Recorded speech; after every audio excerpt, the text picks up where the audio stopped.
I am making this podcast to share how a group of parents, together with a group of teachers, can target an entire family and get a school district to kick the family out. You know the saying, it takes a village to raise a child.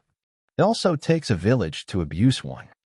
On February 8, 2023, at Wolf Springs Elementary, a bullying incident happened in our younger son's third-grade Chinese immersion class. A group of students stood on chairs and tables, chanted "AW is gay," held signs saying "AW is gay." Because we are talking about a child here, I only use his initials AW to refer to him, and I do not use his full name. So the target of the bullying incident was AW, the son of Joanne Woltman, a judge in the Johnson County Courthouse. The bullying incident passed as anti-gay and created a big disruption in the community, and many parents posted about it on social media. Blue Valley eventually closed the case by scapegoating and punishing our younger son for the incident, even though our son stood up for AW during the incident. The day after the incident, February 9, 2023, was a snow day. The school principal, Megan Graber, called us on that day to tell us that our older son typed the word bomb on Wikipedia at school. She said she was investigating it because it was a safety threat. Of course, we were shocked to hear that, and we were also shocked to hear that the principal called us on a snow day, as if there was an emergency. Next day, on February 10, 2023, our children went back to school. You would expect Megan Graber to question our older son about typing the word bomb in Wikipedia, but she actually never questioned him. It turned out she instead moved on to our younger son. She ended up targeting our younger son. On that day, the day after the snow day, out of the blue, our younger son was accused of having a murder list and was secluded.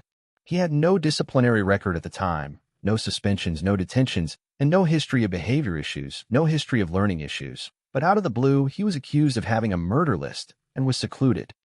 We later found out that the accusation was based on a single classmate's oral report. That classmate, her name is SB, she was a teacher's pet, claimed that she heard our son saying he had a murder list. And that was it. No one else heard it, not adults, not other classmates, and there was no list either. The whole thing was based on a single 9-year-old's account of what an 8-year-old said.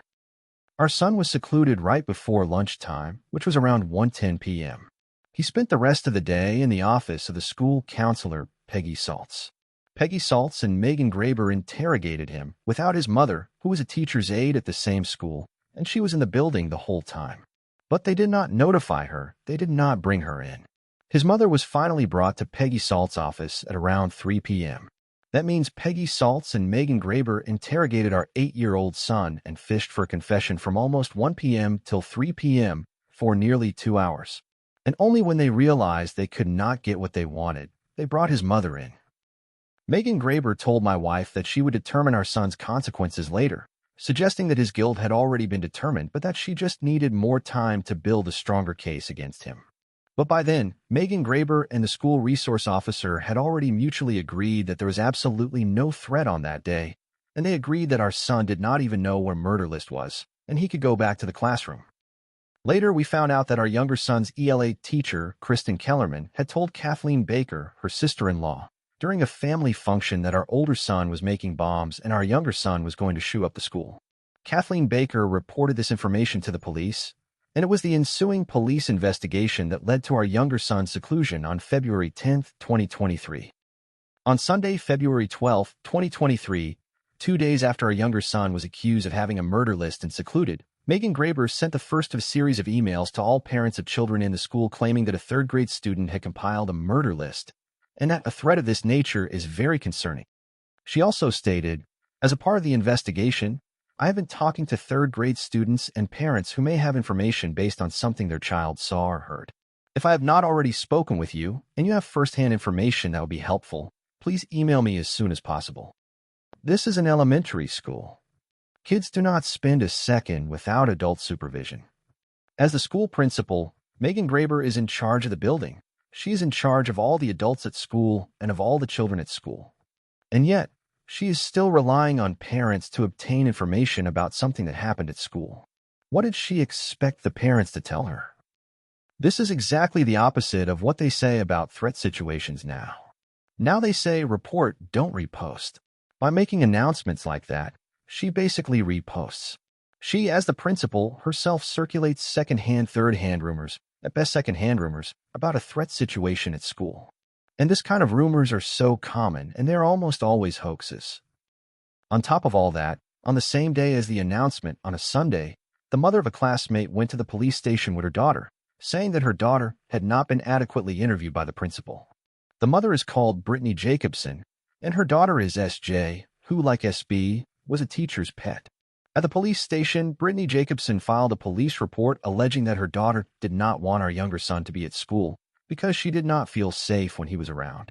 Our younger son was given a suspension afterwards, and his disciplinary record, which was altered multiple times, shows that his punishment was based on multiple parent and student reports. So basically, it was SB who said he had a murder list, and SJ who said that she did not feel safe around him after being dragged to the police station by her mother. But these two girls, SB and SJ, already had a long history of making false reports about our younger son. Almost all the previous false reports about our younger son originated from 3 white girls, so besides SB and SJ, there was another white girl called Nate. These 3 white girls were the ELA teacher Kristen Kellerman's favorites. Kristen Kellerman would give preferential treatment to the 3 girls, whereas she would target our son. So the 3 girls kept on making false reports because they knew their words carried a lot of weight with Kristen Kellerman, and our son's words carried no weight, and every student in the class knew that, so no one in the class would stand up for our son. In fact, the homeroom teacher later told my wife that our younger son was innocent, but she was sidelined and silenced after that. We later found out that Megan Graber reported her to the Teachers Association, and Blue Valley threatened to report her to the Kansas State Department of Education and revoke her teaching license.